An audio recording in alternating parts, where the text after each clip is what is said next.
Time for a very popular feature of the Greaseman Show.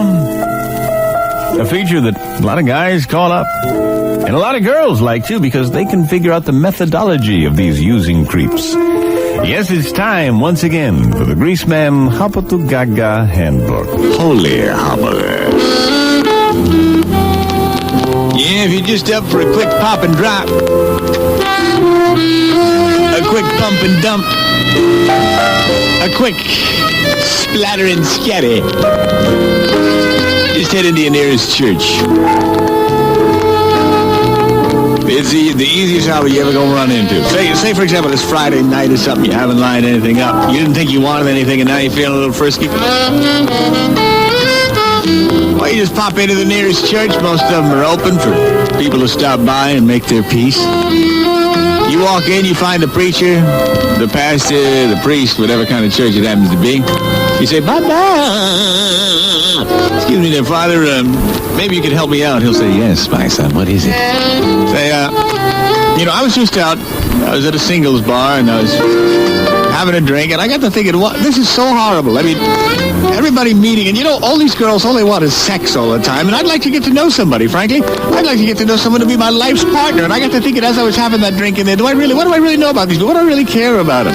It's just going to be a tawdry one-night stand, and I just feel dirty. I just feel dirty, Father, and I was wondering, as I was passing by here, do you know any girls that, attend the church that are nice girls that maybe are looking for a nice guy that are not into the singles bar scene? And, of course, a little light will go on in his head because he knows everybody that's in the congregation, and he'll know that 25 to 31-ish girl that doesn't really date a whole lot.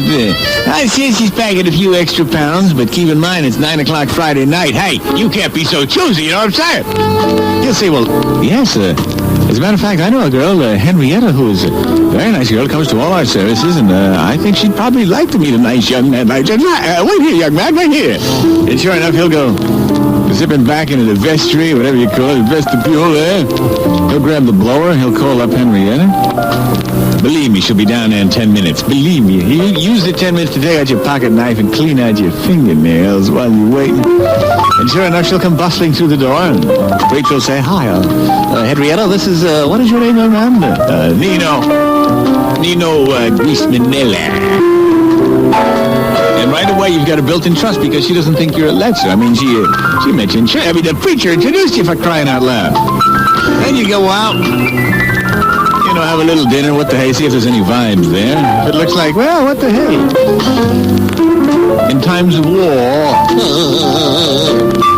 it's very easy to segue from the restaurant to your house. After you say, this has really been nice to talk to someone nice. I don't have to worry about the pressure of whether or not they're going to be groping me at the end of the night. Tell you what, let's go to my place. Do a little Bible. I have like a Americanization of the Bible. It is, some controversial, but it's nice. We could read the Bible a little bit and talk, maybe say a couple acts of contrition or whatever. So bingo, she's over at your place. You're sitting together on the couch. I don't know, whip out some baby pictures or something, cornball. Show her that and then look at her hungrily. Keep in mind now, here's a dame that hasn't been out on a date probably in a month and a half. She's sitting on go herself. Just look at her and say, something wild is happening to me. I never feel this way. I'm always complaining the way people are always trying to touch me, and right now I have got the urge to touch you. That's when you go ahead and plunge your lips hungrily on hers. Believe me, she will respond. Believe me, and then, a couple of minutes later,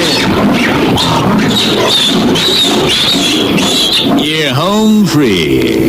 Sweet, sweet, sweet, sweet. And then, of course, in the aftermath, when you're ready watching a ball game, and you're ready for a little peace and quiet, then you can say, oh, my God, what have we done? What have we done? We've given into our basic needs. Oh, I feel like we've let him down.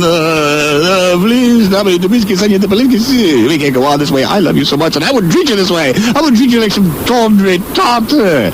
Oh, and then, you say, no, please get dressed and go, because I don't trust myself with you here any longer. I don't trust myself. I don't want about you again and again. We've sinned once. I think that's enough. Perhaps I shall run into you in the church, and maybe we'll get down on our knees and we'll pray. You take care. Okay, bye-bye, Clam.